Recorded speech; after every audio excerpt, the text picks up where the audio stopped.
Melanoma Matters is an educational resource. The content represents our opinions and does not constitute medical advice. If you're a patient with questions specific to your situation, please consult your medical practitioner. Hi there, welcome to Melanoma Matters. I'm Sapna Patel. And I'm James Larkin. Hi. Hi, James. We're continuing our adjuvant theme here, and we're going to talk about one of our negative studies. This is CheckMate 915. This was an important large study in our field. Before we get there, let's just do a few quick fire questions. Maybe we start with, tell me about how many brothers and sisters you have. 3 brothers. 3 brothers. Where so are I'm you? The oldest. Okay. Yeah. I'm the oldest. I mean, can't you tell? Can't one tell? That was a joke, really, because I'm not sure how easy it is to tell this stuff. But yeah, I'm the oldest of 4 boys, so kind of. But I don't think that comes across that I'm the little sister. No, I'm not sure how you could really tell. I was joking. Do you speak any languages other than English? Only badly, like enough Spanish maybe to order food. Actually, I went to Chile for a month. When was that? Just before I started my PhD, just after September the 11th, actually. So there was no one traveling from the US at all. It was immediately after that, and no one in Chile speaks English. So to do anything, you have to be able to communicate a little bit in Spanish. And at school, I did French and German, which is a fairly standard thing, but that's a long time ago. So you have bar and restaurant language skills. And transport, if you see what I mean. And getting a hotel room, that kind of thing. Very good. Is there a country you've not yet visited that's on your list? Oh, yeah, loads. That's probably a long list. There's a lot of places in South America that I'd like to go. Bolivia, maybe, for example. I've never been to Morocco, which is not far, but I really want to go to Morocco. And I've been to Southeast Asia a little bit, Japan a little bit, but I'd like to go there more as well. So it's just a long way, time zones, all that stuff. Yeah, let's make sure we plan some meetings in those locations. That'll be 2 birds with 1 stone sort of thing. Okay, so let's talk CheckMate 915. Can you tell people about this large adjuvant trial that was done? Yeah, I mean, maybe a word on background first of all. I mean, when the trial was conceived, we knew that anti-PD-1 monotherapy, I think, was a standard care for adjuvant treatment of melanoma, mainly stage 3 and to some extent stage 4 NED. And then the other bit is we know that Ipi, high-dose Ipi, if you want to call it that, 10 milligrams per kilogram, also versus placebo in the EORTC 18071 trial, had shown actually a recurrence-free survival and overall survival benefit, which is obviously a little while ago now. So that's 2 relevant pieces of information. And I suppose the other relevant piece of information in principle is that in metastatic disease, we know that adding Ipi to anti-PD-1 with Ipi-Nivo clearly enhances efficacy. So in many ways, putting all of that stuff together, it's intuitively a reasonable thing to do to design a trial where one arm is Nivo monotherapy, which is this trial, and then the other arm is Nivo with the addition of Ipi. Big trial, 1,800. So I'll come back to Ipi dose in a minute because that's obviously the crux of the whole thing. But before I get there, so this is a big trial. I think 1,800 patients, something like that, reported. JCO, beginning of last year, 2023, Jeff Weber, lead author. And actually the headline before we talk about Ipidose, which maybe is back to front, but in any case, was actually there wasn't a difference for the experimental arm, the Ipi-containing arm, in terms of relapse-free survival. And actually they're very, very similar curves, really, it's almost superimposable. And so, yes, the Ipidose is, I think, the crux of this. So then to just go back to that a little bit, in advanced disease with the Ipi-Nivo regimen, the original dosing at least is Ipi 3 milligrams per kilogram every 3 weeks for 4 doses, which is the Ipi mono schedule as well. And so CheckMate 67, for example, that was how it was used. Beyond that, though, there have been various attempts, not just in melanoma, but other tumour types, and I'm thinking about renal cancer, lung cancer, and others, to see if the efficacy of IPI can be maintained whilst reducing the dose or frequency of administration. And that's the crux of this, I think. And so it turns out in CheckMate 915, the IPI dose was 1 milligram per kilogram given every 6 weeks. So really, and I think you do need to be a bit cautious about the concept of dose intensity with immunotherapy in general, but I'm going to say it. But if you think about how much IPI was actually given, let's say, in the first 12 weeks of this adjuvant trial, and then you compare it with the metastatic regimen, it really is a lot less. So maybe before coming back to that, I'll just say something about toxicity. And for me, the toxicity was fairly predictable. I think the Nivo mono arm behaved as expected, and then the Ipi-Nivo arm, you saw more toxicity.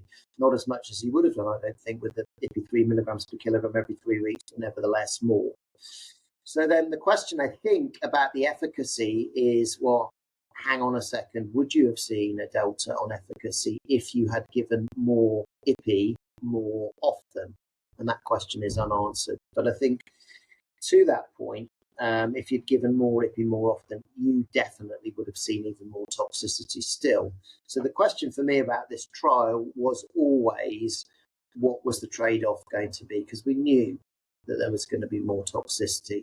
And even if, let's say, there had been a delta on the upside for RFS, but actually you had a lot more toxicity, is that really something that you can justify in the adjuvant setting or not? So then that would have become a kind of regulatory question in the first instance. But even if there had been regulatory approval, I think a lot of us would be saying to ourselves, well, hang on a second, yeah, there is an upside here, but this is adjuvant. Can we really justify all this extra toxicity? So I was an author on the study, and my name's on the paper and everything else. So I have to stand by that. But if you like, those are my thoughts on the kind of the context and the bigger picture.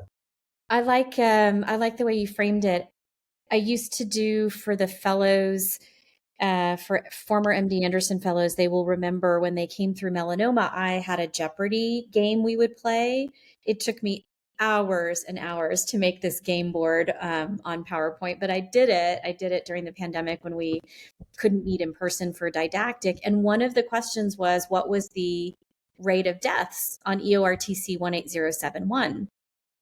And I'll correct in the fact check if this is wrong, but it's something on the order of 1%, 1 or 2%, which is obviously low. But we have to remember that's in the adjuvant setting when these patients are not dying of their cancer.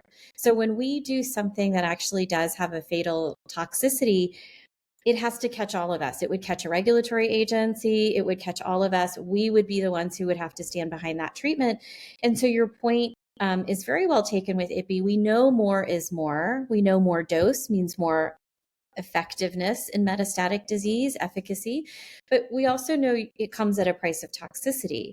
And how do we make that trade-off in the adjuvant setting? I think we have to carefully ask. Now, CheckMate 227 is the lung cancer study that preceded CheckMate 915, and it came with this 1 milligram of Ipi continuously every 6-week dosing.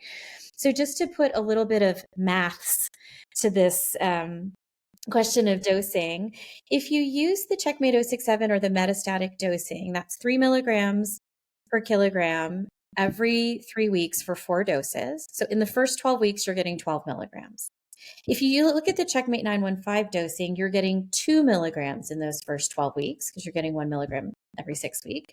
And then if you look at that 1 year of treatment, let's say you did a year of the way Ipilimumab was essentially approved in as a standalone treatment in melanoma, not when it was with Nivolumab and 067, but as a standalone treatment, it was 3 milligrams every 3 weeks for 4 doses, and then as a maintenance every 12 weeks. So in that first year, arguably, if you got 3 maintenance doses, if the trial had been designed like that, EORTC 18071 was designed with maintenance beyond a year, actually. But let's just look at that first year. You're getting something like 21 milligrams of Ipi, those 12 induction doses and 9 milligrams of maintenance, if you took 100% of that treatment. And we know many people fall off after induction. But just in those first 12 weeks alone, you're getting markedly less Ipilimumab. Now, the argument is you're going to get more long term because you're not going to have to drop off for toxicity. So how much IPI do you get in a year of adjuvant in the 915 schedule? Well, if you take 8 or 9 doses at 6-week intervals, you're getting 8 or 9 milligrams. You're still getting less than that induction regimen. So there could be something to just the numeric quantity of IPI that was received. Also just the density under which it was received. Did you get it all kind of immediately while those T cells are trying to be activated and getting shut down by CTLA4, or do you spread it out? And does that work when you don't have metastatic disease, when you're actually in the adjuvant setting and, the biology could be different? So that's just a little bit of the maths that I wanted to put on it, that it is numerically less IPI. Yeah, no, and I mean, and I think Jason Luke alluded to this in the editorial as well. This whole idea about, and I don't think we know the answer to this still. When do we really need the IPI? And it's kind of interesting. The drug's been around and approved for a long time now, but there's still all these questions that are outstanding. And then, so then the fact check just quickly. I'm pretty sure in the EORTC study, so high dose IPI, it was 1% basically, treatment-related mortality. And then in CheckMate 915, in the IPI arm, I think 0.4% of patients died in the IPI arm and 0 in the Nivolumab arm.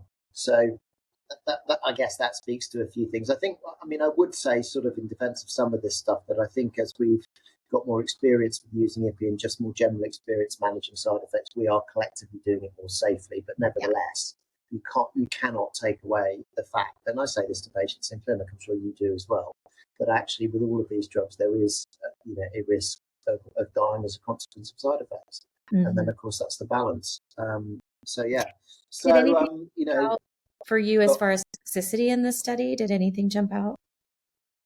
No, not really. I don't think so. I mean, I don't think there was anything really there that was unexpected or we hadn't seen before.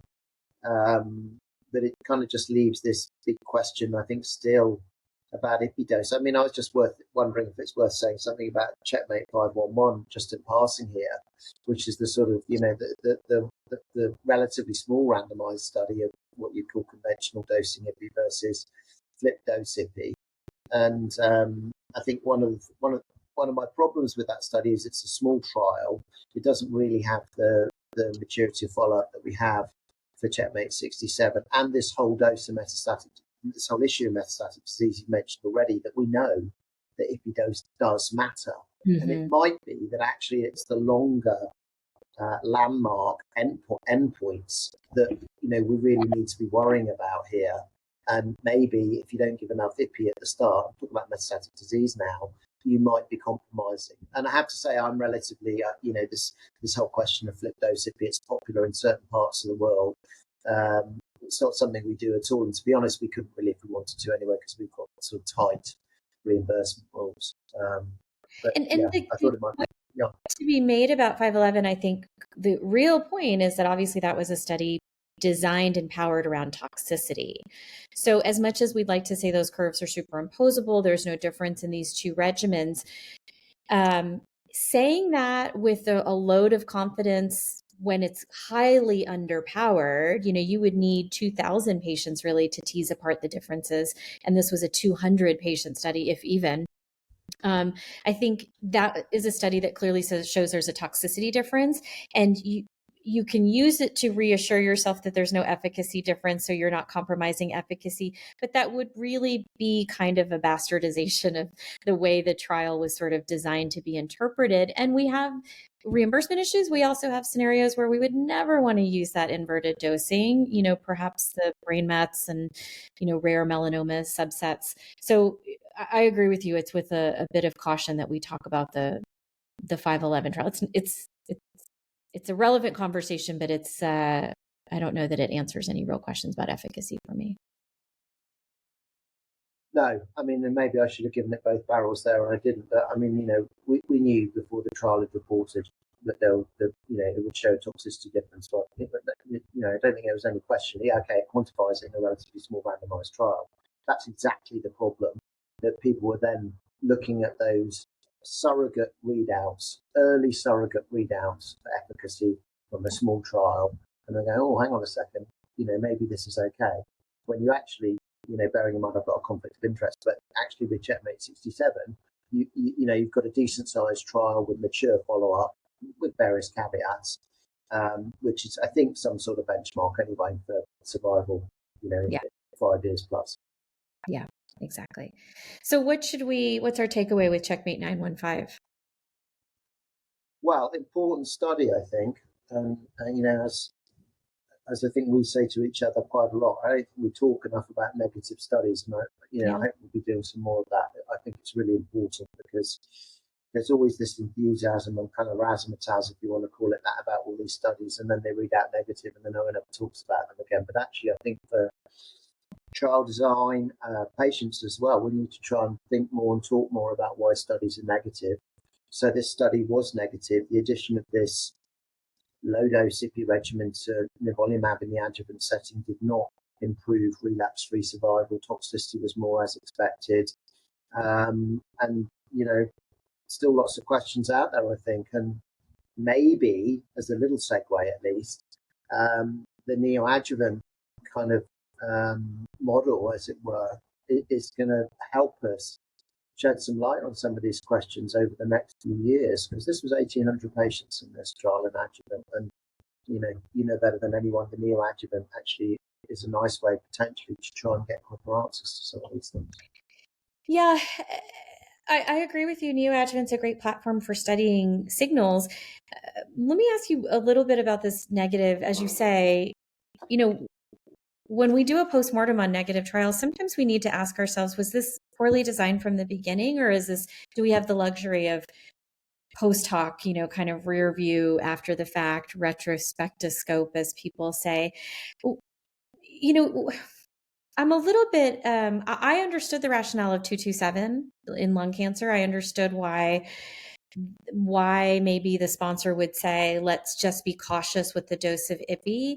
But then even the Nivo doses don't line up, right? In the combination arm, it's 240 of Nivo every 2 weeks. I think it continues like that throughout the study. And then the Nivo monotherapy is 480. I mean, we feel comfortable as much as we can with that. But it means you have a heavier touch with your combination patients. They're coming more often. You're going to see them more often. Maybe you even pick up toxicity more often. Were you troubled by the design of this, or did I hear you sort of allude to you've got to be cautious in the adjuvant setting when using a drug like Ipi, because there's, but now we're talking about a trial that had 1 milligram. We have an approval for 10 milligrams it's like we didn't split the difference there very well in the dose of Ipi. No, I mean, I'm not so worried, if you like, about potential differences in the scheduling and the dosing of the anti-PD-1, because I think the dosing's probably topped out there.